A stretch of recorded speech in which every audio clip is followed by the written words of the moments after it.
ستيفن، شفتك من بوقت الموبايل. ستيفن، شو وصلك المرحلة هاي؟ شو وصلنا لهالمرحلة؟ أنا راح أقول لك شلون وصلت لهالمرحلة.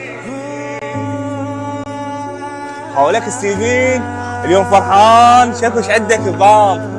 نظام، وأخيرا تخرجت وراح أتعين وراح أتزوج بنت عمي وأعيش أحسن عيشة. عبالي شو جايب لي؟ أنت من جماعة التعيين مو؟ خويا أنت عايش بالعراق، وينك وين هاي السواليف؟ خلي يفيدك التعيين هذا. إن شاء الله والله بطران. لك ها فقور شلونك؟ هلا حبيبي ستيفن شلونك؟ لك فرحان خيرك؟ واخيرا تخرجت واريدك تعيني وياك. وين عينك وياي؟ ترى ماكو تعيينات. انت متعين عيني وياك. وين متعين؟ ترى انا هنا اشتغل بالحديقه. تشتغل وياي تطلع؟ يعني انت ما متعين؟ ما متعين انا، وين